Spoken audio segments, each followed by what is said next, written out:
Assalamualaikum warahmatullahi wabarakatuh. Salam hormat. Selamat bertemu kembali bersama saya Irman Tale Daulay di channel YouTube Tale Trias Info, sebuah channel yang mengusung program bincang-bincang tipis-tipis. Di channel ini segala isu, masalah, momen-momen akan kita iris-iris menjadi tipis-tipis. Terkait Hari Sumpah Pemuda yang jatuh pada tanggal 28 Oktober, Tale Trias Info sengaja mengangkat tema kepemudaan dengan topik peran pemuda di masa kini. Kriteria pahlawan tentu berbeda di masa perjuangan dan masa sekarang. Di masa perjuangan, kriteria pahlawan adalah mereka pemuda yang angkat senjata, mengobarkan perlawanan untuk mengusir penjajah dari bumi pertiwi. Pada masa kini, kriteria pahlawan adalah mereka yang bisa mengharumkan nama bangsa, pemuda yang bermanfaat, tidak terjerumus pada narkoba ataupun kenakalan remaja-remaja lainnya. Karena itu, pada kesempatan ini saya sengaja menghadirkan bintang tamu, Ketua KONI Kota Depok, Pak Heri Suprianto. Berikut bincang-bincang tipis-tipis saya dengan Pak Heri Suprianto.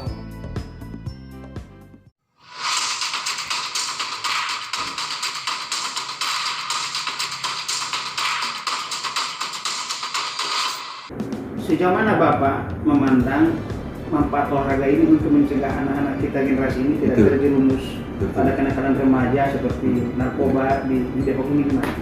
Iya. Jadi gini, ini memang kegalauan juga. Iya, betul. Ya, saya ketika pulang gitu ya, di rumah sampai jam 9, jam 10 ada satu tayangan stasiun TV swasta. Saya lihat di situ menampilkan banyak kenakalan-kenakalan remaja yang berdampak dari pemakaian narkoba dan minuman setelah nongkrong-nongkrong. Jadi saya berpikir, aduh, ini kasihan sekali gitu ya. Kita sebagai orang tua ini sebetulnya harus memberikan solusi gitu, memberikan jalan kepada mereka. Nah, saya melihat karena saya punya saat ini ya, saya duduk jadi ketua KONI, saya akan memberi arahan barangkali nantinya itu kepada para pencap pengurus cabang olahraga agar cabang olahraga mereka disosialisasikan yang lebih luas, gitu ya. Karena saya pernah hadir di satu perumahan, komplek perumahan. Jadi sebetulnya orang lihat barangkali kegiatan itu kecil, ya, karena kejuaraan bulu tangkis di internal perumahan itu.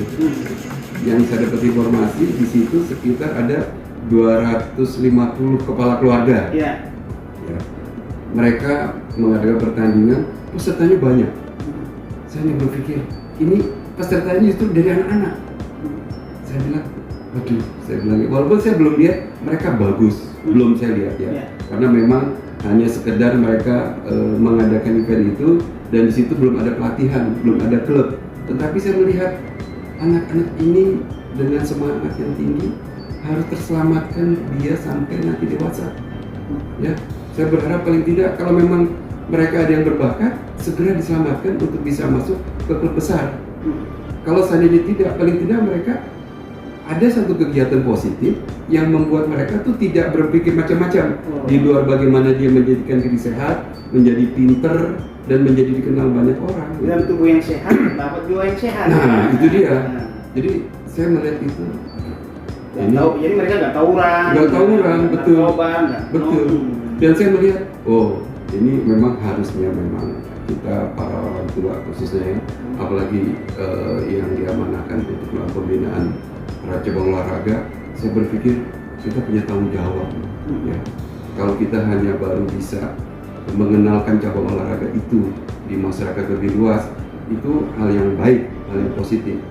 Lebih baik lagi kalau ternyata kita bisa mencari bibit-bibit atlet di antara masyarakat, kelompok-kelompok masyarakat di perumahan-perumahan itu. Jadi saya lihat ini hal yang baik sekali. Maka saya berharap ya generasi kita lah ya memberi satu masukan, memberi satu arahan gitu agar setiap daerah perumahan itu harus menggalakkan olahraga. Karena dengan olahraga itu anak-anak itu menjadi sehat, pikirannya positif, pergaulannya pun akan terpelihara dengan baik. Dibandingkan kita membiarkan mereka bergaul kemana-mana, apalagi sekarang dunia gadget kan. Dunia gadget sekolah gimana Pak? Di Stadion Pogoteng sarana olahraga di sekolah-sekolah juga kan kita jangan berpikir prestasi dulu lah. Betul. Pengenalan olahraga supaya tumbuh sehat aja. Betul. Gimana Pak Iya. sarana sekolah? Kalau saya lihat ya sebagian, secara umum di sekolah-sekolah negeri saya lihat sih memang selalu punya lapangan ya. Ada lapangan walaupun kecil, tetapi lapangan itu bisa dimaksimalkan untuk kegiatan cabang olahraga. Tapi di beberapa sekolah swasta saya lihat ada beberapa sekolah yang tidak punya sarana olahraga gitu. Nah itu padahal itu menjadi penting ya, penting untuk anak berkegiatan dan juga untuk mencari olahraga yang disukai gitu. Saya berpikir terhadap sekolah-sekolah itu harus juga mencari solusi bagaimana juga anak-anak itu dikenalkan olahraga. Karena kalau anak juga banyak bergerak, anak itu jadi sehat kan, menjadi pintar gitu. Kalau dia tidak punya sarana olahraga itu mungkin bisa bekerja sama dengan suatu wilayah, suatu daerah gitu ya, atau di suatu RW atau ya di mana lah. Pokoknya yang penting ada sarana untuk olahraga gitu. Tapi semangatnya yang di perumahan ini dan di sekolah, dalam pengamatan saya selama ini itu baru sebatas pengenalan ya. Iya betul. Pak Ketua KONI. Betul. Nah, kalau untuk prestasi, saya pesimis. Ya. Sekolah bisa melahirkan atlet bulu tangkis sekelas Ardi Wiranata, Jojo, Betul. Ginting Betul. gitu ya. Betul. Karena saya lihat olahraga ini untuk prestasi harus total. Betul. Gimana Anda menjelaskan itu? Oke, ini menarik ya. Saya coba karena latar belakang saya bulu tangkis. Iya, kita fokus bulu tangkis dulu. Saya bulu tangkis.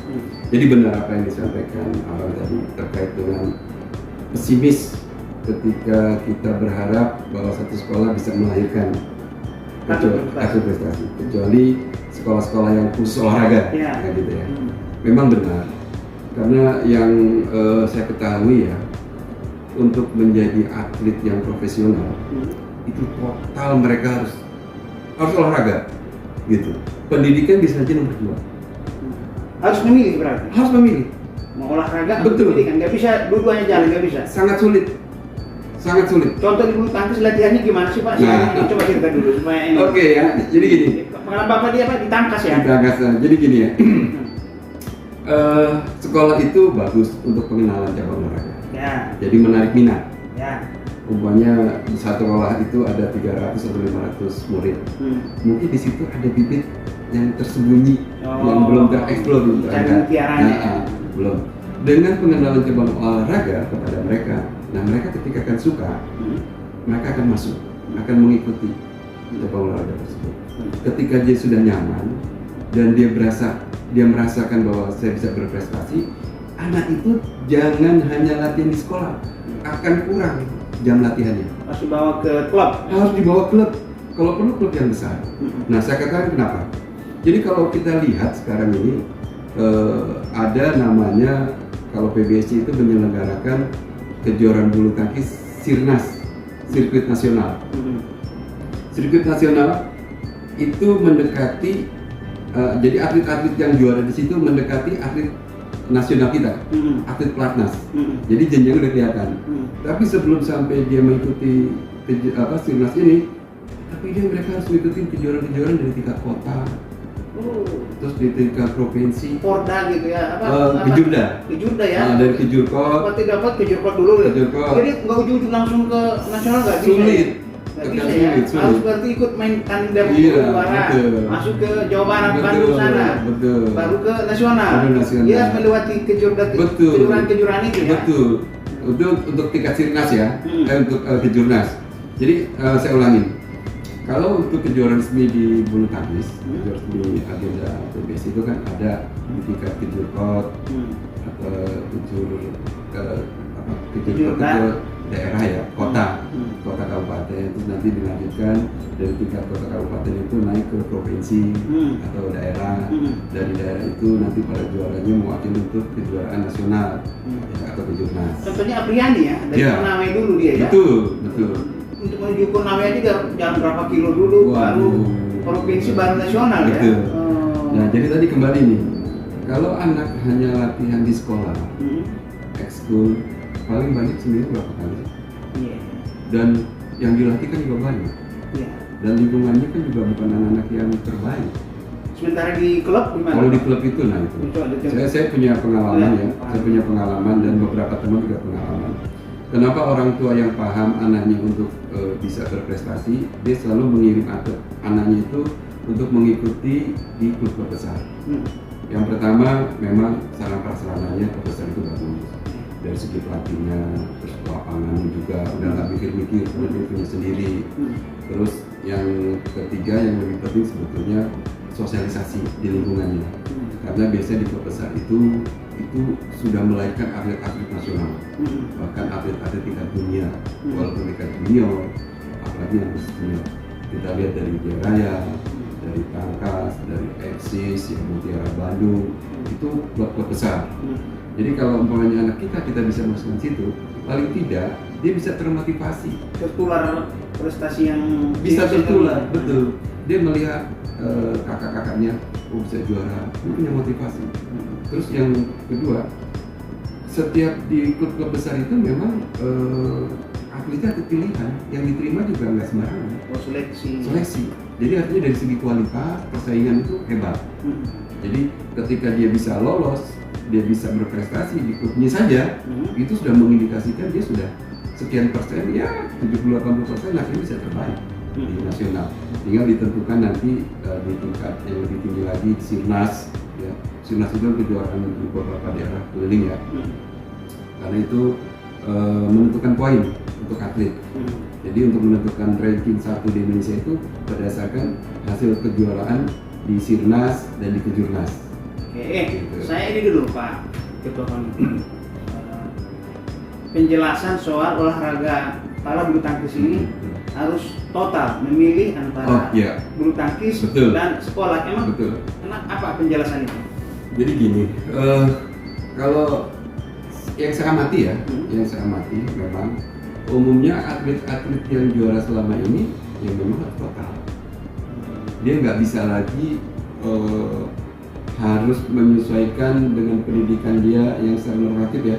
Dia dapatkan, dia harus sekolah dari jam 7, pulang jam 12 atau jam 1, ngerjain PR, hafalan dan lain-lain. Aduh, saya lihat nggak sulit dah. Kenapa suasana latihan super nggak sih Pak untuk waktunya juga pengalaman? Kalau yang saya amatin di Pusdiklat ya, di klub-klub besar seperti daerah ya, Eksis, Tangkas, terus di banyak deh ya, masuk di Jarum gitu kan ya, di Mutiara Bandung. Itu mereka tuh latihan itu sehari itu 2 kali. Pagi siang. Pagi kadang-kadang jam 8 sampai jam 11, atau ada yang dari jam 7 sampai jam 10. Nanti sore juga begitu, dari jam 2 sampai jam 5, atau dari jam 1 jam 4. Setiap hari seperti itu. Bisa dibayangkan kalau anak itu harus sekolah kan sulit. Jadi memang akhirnya itu menjadi pilihan, dan untuk memutuskan itu memang keputusan yang sulit ya, karena di sisi lain masih banyak pendapat bahwa olahraga itu belum menjanjikan masa depan. Nah, apa mungkin masukan Pak ketika si anak memilih olahraga?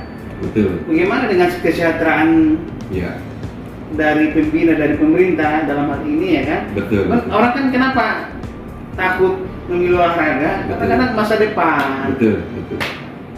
Yang kurang menjanjikan ada di beberapa cabang lah. Betul. Menjadi dayung.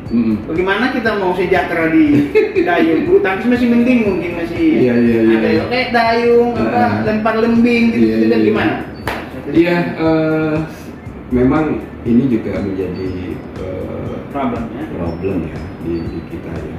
Tapi sebetulnya sih jujur, lambat laun ya juga atas perhatian dari masyarakat ya, dukungan dari masyarakat, lambat laun kesejahteraan itu dulu sudah meningkat. Dibanding yang lalu. Dan ini juga terkait dengan kalau kita bicara ya tahun 80-an, bagaimana atlet ya dengan yang sekarang itu berbeda. Ya. Dan saya melihat juga ya ini memang harus jadi pertimbangan kita dari pembinaan. Kalau zaman dulu idealis kita kan tinggi, jadi saya masih merasa gitu ya, kita ikut World Cup itu kita pakai trainingnya aja udah bangga banget gitu. Iya. Oh, mereka bilang deh, sampai pakai bonus dulu ya. Gitu kan. Gak kepikiran gitu. Tapi memang dalam perkembangan ketika olahraga ini kan sebagian besar orang berpikir menjadi industri. Jadi kalau namanya industri itu harus menyiapkan segala-galanya, dan itu akhirnya apa? Berdampak pada kebutuhan anggaran, baik secara pribadi dari atletnya maupun dari klubnya. Makanya kalau kita bicara kesejahteraan, memang harus diperhatikan, karena bisa dibayangkan Pak, ya, seorang atlet ketika dia baru masuk, dia sungguh-sungguh dia masuk ke Pusdiklat, itu sudah banyak yang dikorbankan, ya. Anak baru tamat SD, masuk SMP itu udah masuk Pusdiklat. Udah bergaul lah, udah nggak hubungan. Silaturahim keluarga udah nggak bermainnya juga udah hilang. Iya, dia bisa pulang seminggu sekali, bisa kadang-kadang kalau udah di Joran 1 bulan sekali, ya bahkan 1 bulan setengah sekali. Dia nggak bermain seperti anak-anak, bisa lari sana, lari sini, ya mau melakukan sesuatu yang begitulah gitu ya. Tapi ketika dia sudah masuk ke dalam klub besar ya, ke Pusdiklat, ya sudah, dia fokus. Karena kalau tidak bisa kalah, karena atlet yang sudah masuk Pusdiklat atau klub-klub besar itu mereka udah fokus juara gitu. Jangan lagi kita dengar dulu kan seringkali mantan atlet Proemas nggak bisa bayar listrik, ya, tinggal di properti rumah yang tidak layak huni, yang gitu-gitu, itu yang sering kita baca dalam berita. Betul. Nah kalau sekarang ini memang kalau saya lihat sudah ada lubangan ya, yang nggak baik. Saya melihat kemarin di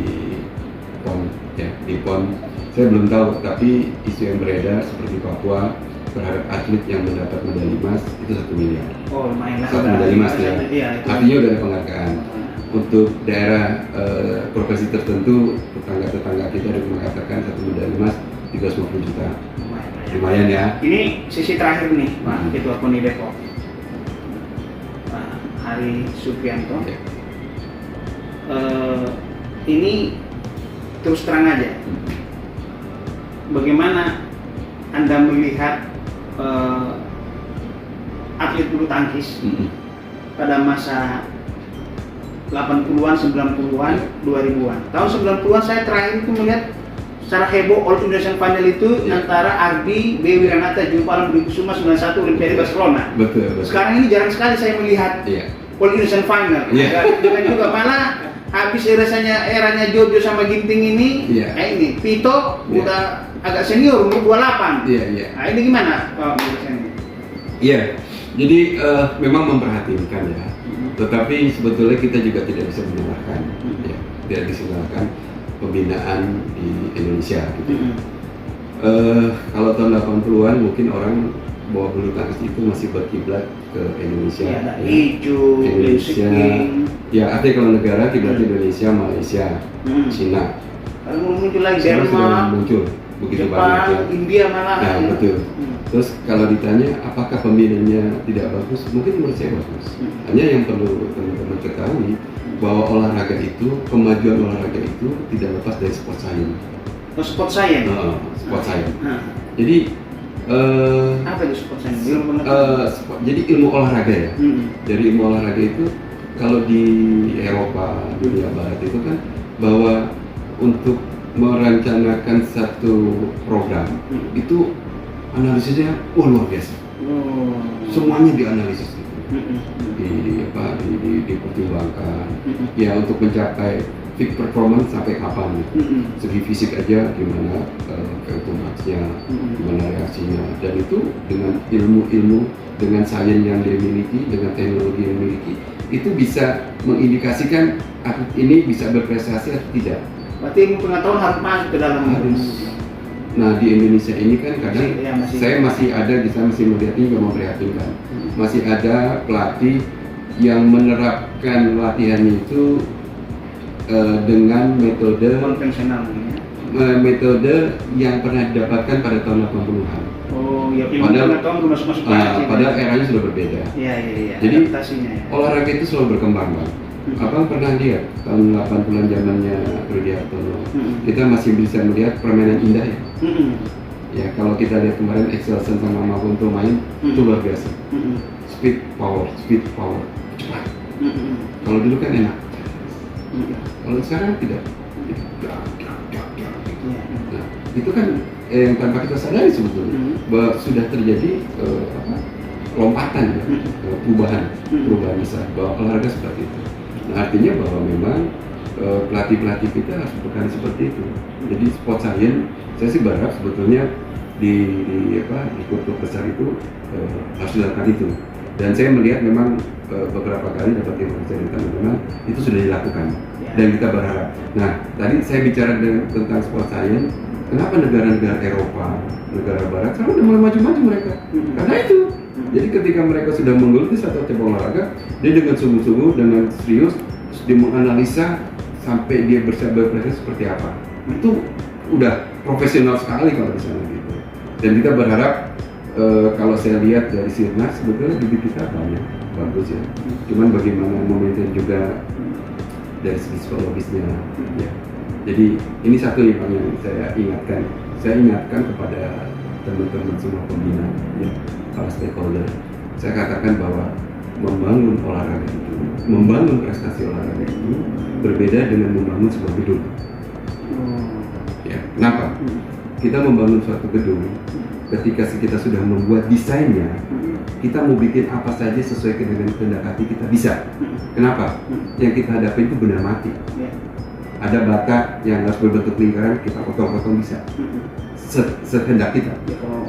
Kalau kita berprestasi, kita membangun prestasi olahraga, walaupun kita sudah mempunyai desain, grand design pembinaan olahraga, personal makhluk hidupnya, nah, sangat sulit, Bang.